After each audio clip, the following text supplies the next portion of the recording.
शिथिल होतील, कारण मुंबईतले अनेक दुकानदार असतील, रेस्टॉरंट असतील, मालक ते वाट पाहत आहेत की वेळ त्यांना कधी वाढवून मिळेल. एसओपी अजून जाहीर झाली नाही, कधीपर्यंत एसओपी जाहीर होईल? मुंबईमध्ये ऑलरेडी जे निर्बंध आणले होते ते शिथिल करण्यात आलेले आहेत आणि जिथे रेस्टॉरंटला अजिबात परवानगी नव्हती तिकडे 4 वाजतापर्यंत त्यांना परवानगी देण्यात आलेली आहे. रेस्टॉरंट झाले, त्याच्यानंतर मॉल्सच्या नंतर जे हेल्थ क्लब्स आहेत तिथेही जे स्पोर्ट्समॅन आहेत त्याचीही मागणी आहे. तर या सर्व संबंधी रात्री उशिरापर्यंत टास्क फोर्स आणि मुख्यमंत्री साहेब स्वतः बसले होते आणि हॉटेलचा टाईम वाढवावा तर किती दिला पाहिजे. जसं मी आपल्याला आधी सांगितलं आहे की जसं दुकानदारांना आपण 10 वाजतापर्यंत टाईम दिलेला आहे, तसंच टास्क फोर्सनी आणि आम्हीही सांगितलेलं आहे की त्यांनाही जे आहे 10 वाजतापर्यंत टाईम देण्यात यावं. शुक्रवारपर्यंत त्यांना हे असावं आणि सॅटर्डे संडेला जे असतं त्यामध्ये आपण काय टाईमलाईन थोडा कमी करूया या संदर्भात चर्चा झालेली आहे. इनडोअरमध्ये जे स्पोर्ट्स आहेत त्यांना आपल्याला कसं चालवता येईल, कारण बरेच आपल्याकडे हे आहेत हेल्थ क्लब्स आहेत, त्याला कसं आपल्याला चालवायचं त्याच्या संदर्भात हे झालेली आहे. मॉलमधून विशेष करून मॉलमध्ये जे आज सुमारे हजारोच्या संख्येने जे आहेत ते दुकान बंद आहेत, त्यामध्येही कसे चालू करता येईल त्याच्या संदर्भात ही मिटिंगही झालेली आहेत. तर मला वाटतं 1-2 दिवसामध्ये आजही कॅबिनेट आहे, कॅबिनेटमध्ये पण आणखीन काय राहिलेल्या मुद्द्यांची चर्चा होऊ शकते, पण 1-2 दिवसामध्ये हे सगळं क्लिअर होऊन त्याची गाईडलाईन्स आणि एसओपी जाहीर करण्यात येईल. सर, व्यावसायिकांच्या अनेक तक्रारी आहेत आणि जे रेस्टॉरंट मालक आहेत त्यांनी हेही सांगितलं की आमचा बिझनेस जो आहे तो योग्य पद्धतीने होत नाही, कुठेतरी शासनाने आमचाही गंभीरतेने विचार करावा. नाही, शासनाने निर्बंध शिथिल करत असताना त्यांना आधीही टेक अवेसाठी जे आहे काही प्रतिबंध आणले नव्हते. त्यांचा जे पार्सलचा बिझनेस चालू होता, आता त्यांना जे आहे 4 वाजतापर्यंत संधी देण्यात आलेली आहे. आणि आता ते फेडरेशन येऊन मलाही भेटले, बरेच लोकांना भेटले, मुख्यमंत्री साहेबांबरोबर त्यांनी VC घेतलेली आहेत.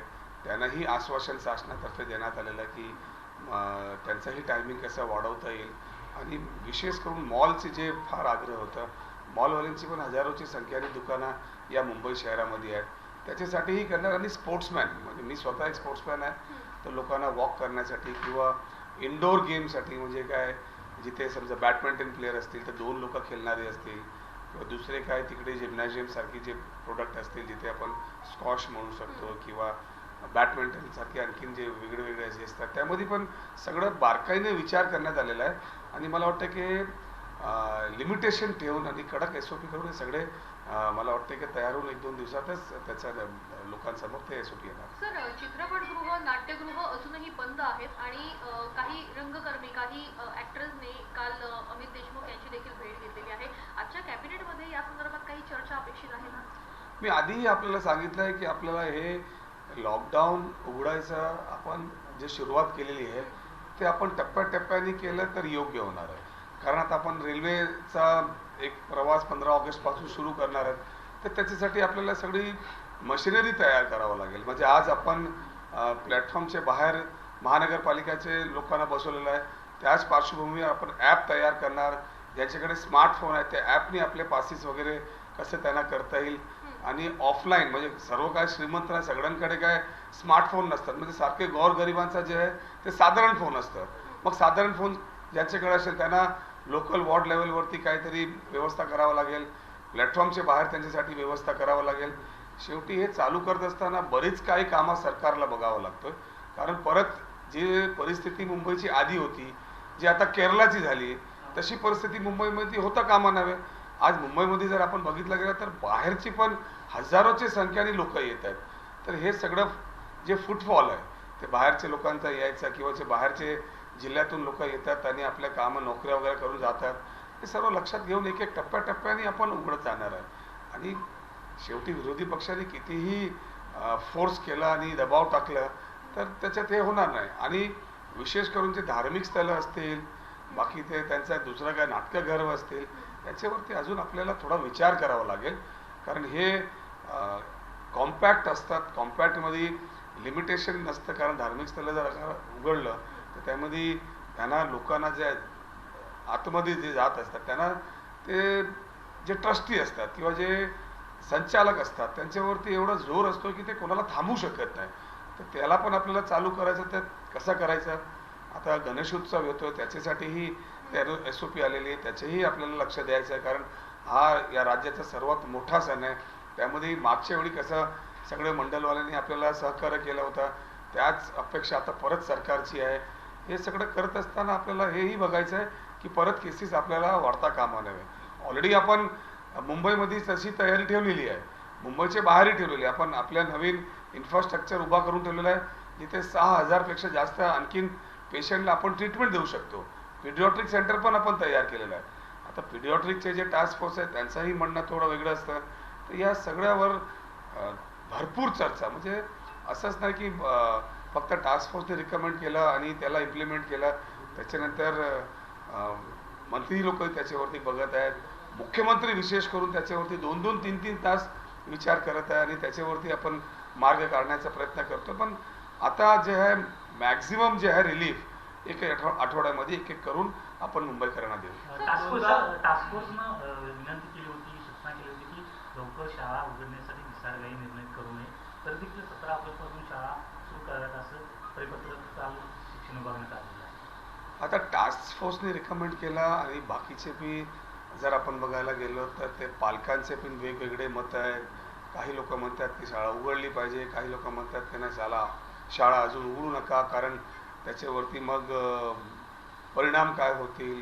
आणि ते पेडियाट्रिकचे जे टास्क फोर्स आहे त्यांचं आता म्हणणं असं आहे की त्याच्यावरती आणखीन थोडं बघितलं पाहिजे की आता आपण जे लॉकडाऊन उघडलेलं आहे त्याचा परिणाम काय होतो, एक आठवडा एक आपण उघडल्यानंतर त्याचा कसं काय इम्पॅक्ट येतोय हे सगळं बघितलं पाहिजे. त्यांचंही म्हणणं खरं आहे. पण हे सगळं करत असताना आपल्याला आता लॉकडाऊन उघडायचं असेल तर एकदमच उघडणं योग्य असणार नाही, कारण एवढी मेहनत घेऊन एवढी सगळ्यांनी सहकार्य दिलेले, सगळे जे हॉटेलवालेच असो की इंडस्ट्री असू दे की हेल्थ क्लब असू दे, या सगळ्यांनी व्यवस्थित जे आहे सरकारला जे आहे मदत केलेली आहे. आणि आता हे उघडत असताना परत त्यांच्यावरती इम्पॅक्ट होता कामा नये.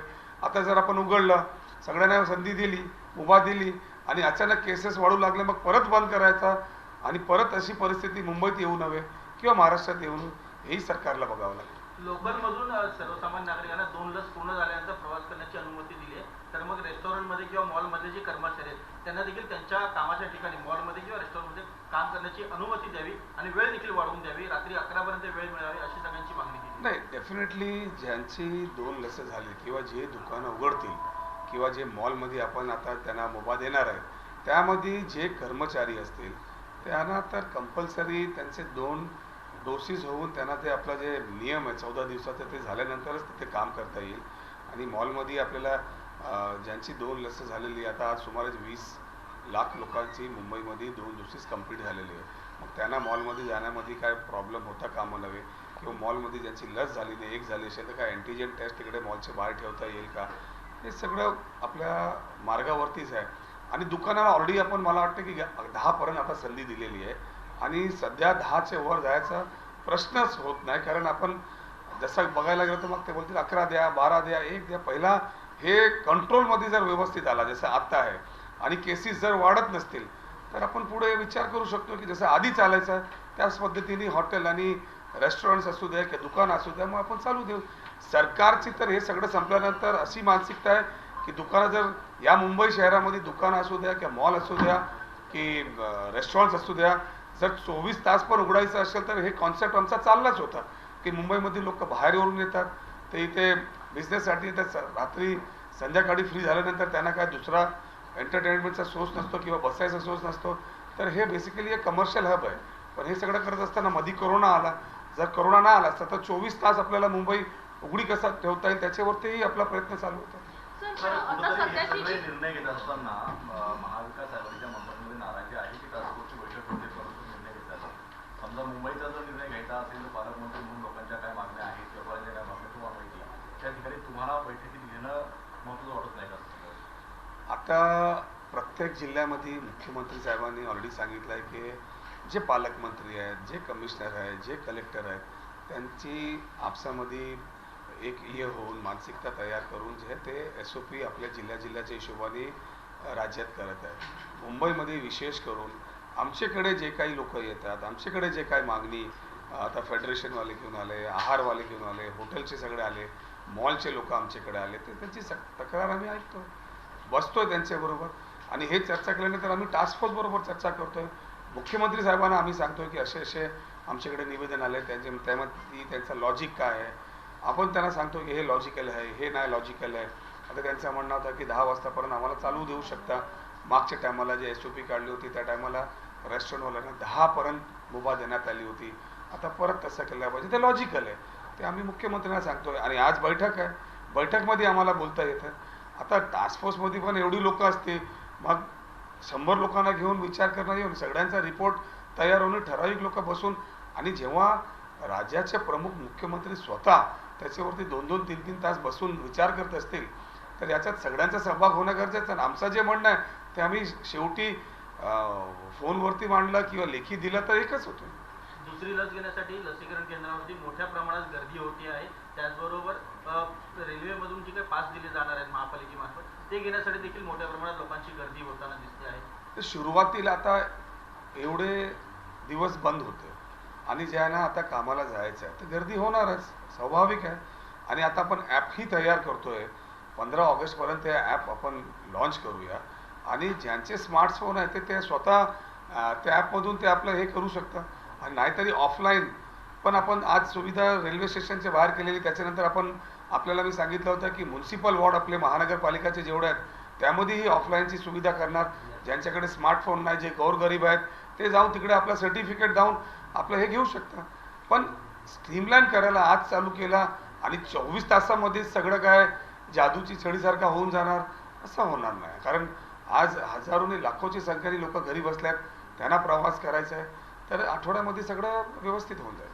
प्रश्न असा आहे की सर्वसामान्यांसाठी लोकांचा प्रश्न महत्त्वाचा आहे. त्यांना 2 डोस मिळत नाही, लसीकरण होत नाही सर्वसामान्यांसाठी, त्यांना प्रवास मिळत नाही. त्यामध्ये खरं म्हणजे हे मागणी ॲज ए सरकार म्हणून आम्ही केंद्र सरकारकडे करत आहोत.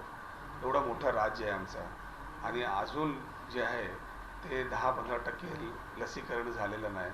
शेवटी लस आम्हाला केंद्र सरकारकडून येतोय आणि हे प्रश्न खरं म्हणजे आपले जे विरोधी पक्ष आहेत त्यांना विचारला पाहिजे की जे ह्या मुंबईमध्ये आणि सरकारमध्ये जेवढं आपण प्रेशर करत आहे की हे उघडा ते उघडा, तेवढाच आपला इन्फ्लुएन्स जर आपण केंद्रामध्ये लावला आणि लस आम्हाला दिली, जास्त लस आम्हाला दिली. आपल्याला माहिती आहे की मुंबई महानगरपालिकाच्या हद्दीत आपले स्वतःचे किती सेंटर्स आहेत, सुमारे 250-300 सेंटरपेक्षा जास्त सेंटर आहेत. आम्हाला लस भेटत नाही म्हणून आम्हाला बंद ठेवावा लागतो आणि जेव्हा उघडतो तेव्हा लोकांची एवढी गर्दी असते. केंद्र सरकारने आत्तापर्यंत स्ट्रीमलाईन करू शकले नाही, राज्याला पाहिजे तेवढी लस भेटत नाही, तर आमच्याकडे काय पर्याय नाही. शेवटी आम्हाला केंद्र सरकारकडेच मागणी करायची आहे, तेच फायनल करणार आहेत. आम्ही हेही मागणी केली की बाबा जे या जगात ज्या लोकांनी लस तयार केलेली आहे, ज्याला WHO अप्रुव्हल दिलेलं आहे, ते लस बनवणाऱ्याला आपल्या देशामध्ये आणावा, त्यांच्याबरोबर चर्चा करावा, त्यांची लस आपल्याला यूज करता येईल की आपल्या लोकांवरती ते बघावा.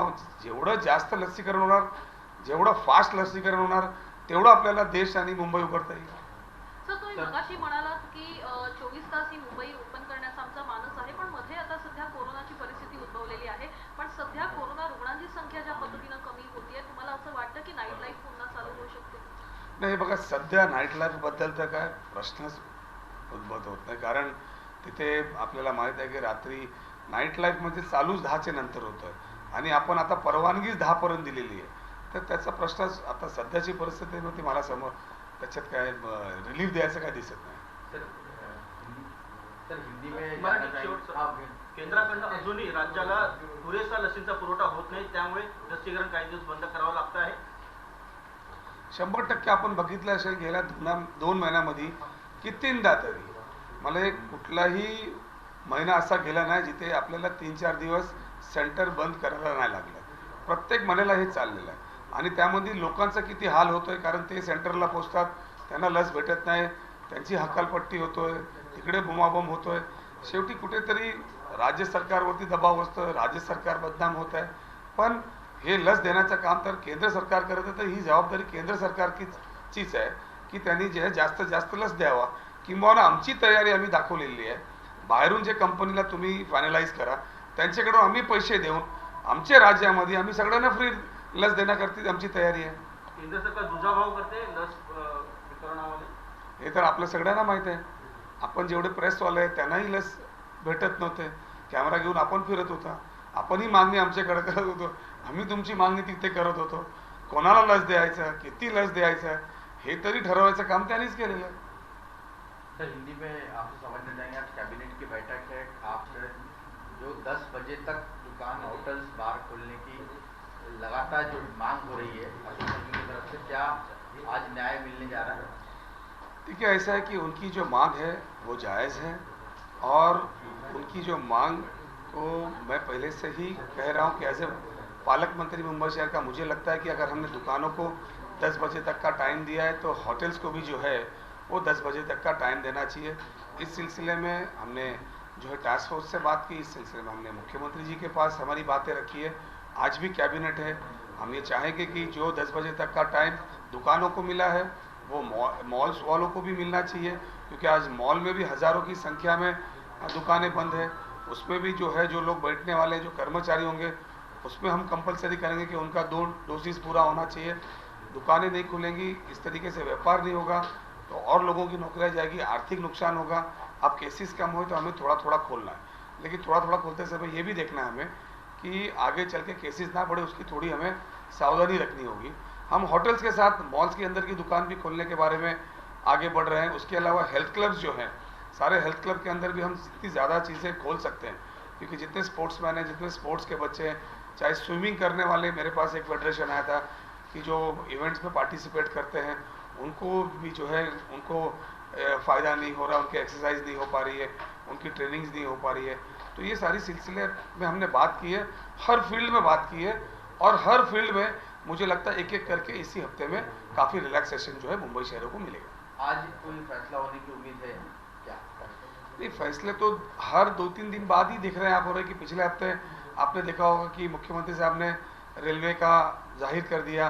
अब होटल्स के बारे में हमने 4 बजे तक का जाहिर किया है, तो उसके बाद उनका कहना है कि हमें 10 बजे तक दो. तो उसके लिए भी सरकार जो है सकारात्मक सोच रही है. उनके विचार और हमारे विचार मिल रहे हैं, टास्क फोर्स के विचार मिल रहे हैं. तो सारे लोग, अगर सब लोग कहते हैं कि ये ठीक है, और ख़ास करके इसमें जो डील करने वाले डॉक्टर्स हैं, जो एक्सपर्ट्स हैं, जो साइंटिस्ट हैं, उनका भी हम ये लेते हैं, सजेशंस लेते हैं और ये सारी बातों को फिर आगे ले जाके हम लोगों के लिए एक एक करके खुलना शुरू करते हैं. सर, एक और सवाल, अगर मॉल्स को मॉल्स के अंदर शॉप्स हैं उन्हें खोला जाता है, बाकी एस्टैब्लिशमेंट्स को भी खोला जाता है, तो क्या मुंबई के अंदर मेडिकल फैसिलिटीज इतनी ज़्यादा है कि जस्ट इन केस अगर केस बढ़ते हैं तो we will be able to handle them in a very successful manner? नहीं, डेफिनेटली हमने जो शुरुआत की है अनलॉक करने की, वो हमने धीरे धीरे शुरू की है और सोच समझ के शुरू की है. और अभी तक का हमने जो नए हेल्थ सेंटर्स बनाए, हमने जो नया कोविड सेंटर्स बनाया है, वो 3 नए कोविड सेंटर्स हमारे पास कम्प्लीटली रेडी है, हमने खोल रखा है.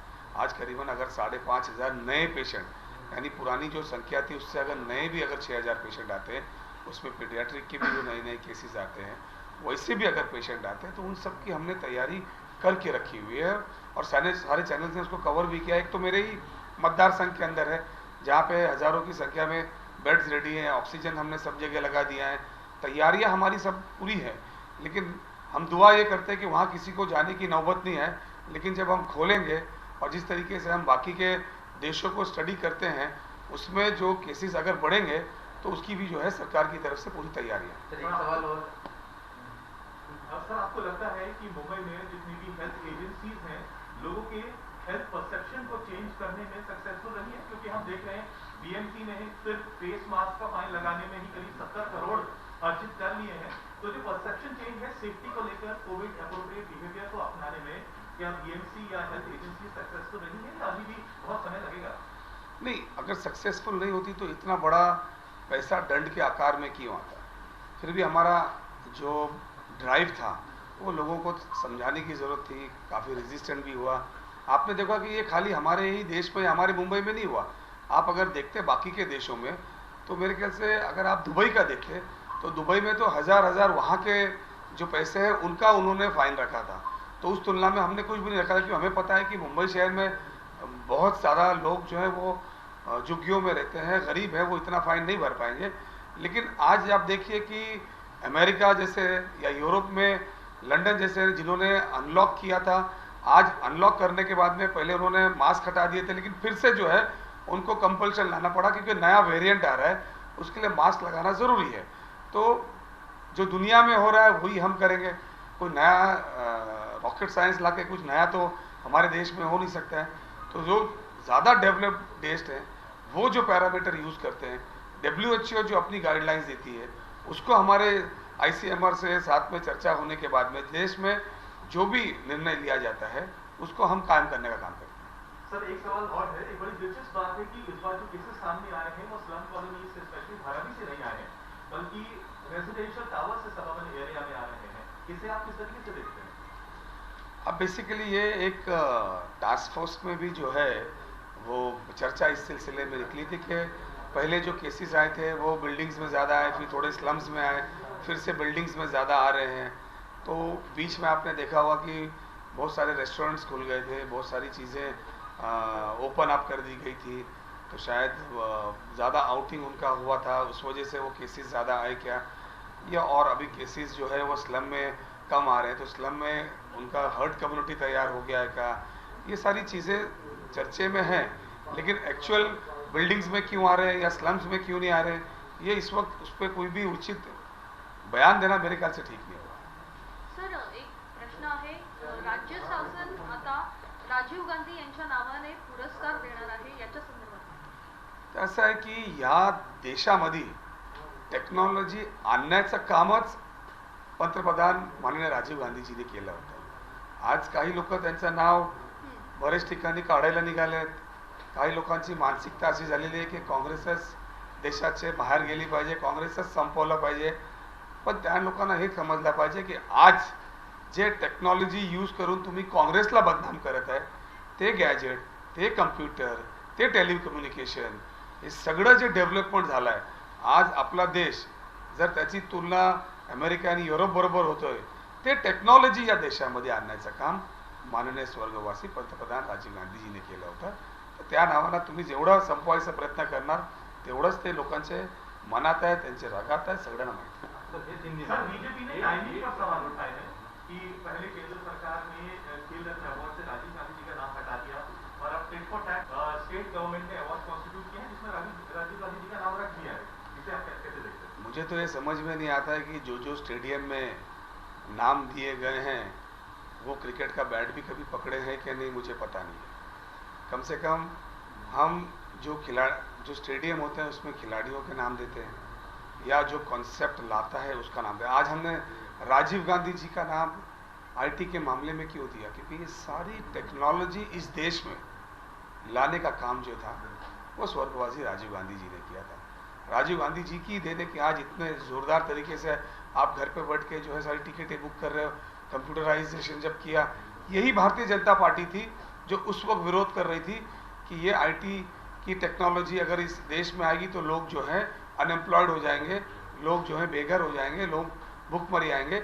लेकिन आज इस देश के हर घर में टेक्नोलॉजी है, मोबाइल है, सारी चीज़ें हैं, इस चीज़ को झुटला नहीं सकते। हेच मराठीमध्ये सांगा परत एकदा। या देशामध्ये टेक्नॉलॉजी जर आणण्याचं काम कोणी केलं तर ते स्वर्गवासी पंतप्रधान राजीवजी होते।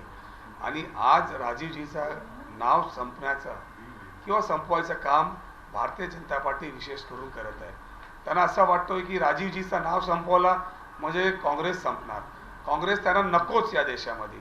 ही मानसिकता घेऊन जे आमची योजना आहे, नवीन काय नाही करत, नवीन काय योजना आणून त्यांचे नेत्यांचे नाव टाकायचं असंच काय नाही। आम्ही जे योजना आणली, आम्ही जे गोरगरिबांसाठी जे काय आणलंय त्याचे सगळ्यांचं नामकरण चेंज करायचं, राजीवजीचं नाव काढायचं, इंदिराजीचं नाव काढायचं, पंडित जवाहरलाल नेहरूजींना बदनाम करायचं। गेल्या 6 वर्षापासून हेच सगळं कामात चालू आहे। एकही नवीन योजना या देशामध्ये जिथे गोरगरिबांचा फायदा होणार आहे किंवा एक रेव्होल्यूशन येणार आहे। कारण जेव्हा आपण IT या देशात आणलं होतं राजीवजींनी, त्या टायमाला या देशात एक क्रांती आणली होती। आज आपली देशाची ITचे लेवलवरती तुलना अमेरिका आणि लंडन बरोबर होत आहे, ती देण स्वर्गवासी राजीव गांधीजीची आहे। आज त्यांना बदनाम करायचा, त्यांची नावं काढायची, हे सगळं षडयंत्र चालू आहे। आणि जर आपण ITचेच असे जे चांगले करणारे लोक आहेत त्यांना कौतुक करण्यासाठी अवॉर्ड केला तर त्यामध्ये काय चुकीचं आहे? तुम्ही आता म्हणालात की ज्यांचं हातात त्यांनी बॅग पकडले त्यांचं नाव स्टेडियमला दिलंय. ते आपल्याला माहित आहे कोणाच्या नावावरती झालेलं आहे. एकच आपल्याकडे मनुष्य असं आहे की त्यांनी सगळी स्पर्धा केलेली आहे, कुठल्याही फील्डमध्ये राहिलेला नाही. आपण विचारून करून घ्या, तुमच्या चॅनलला थोडा रिवाइंड करा, सगळं काही दिसतील. राजा बाबू. छत्रपतींचा विचार म्हणजे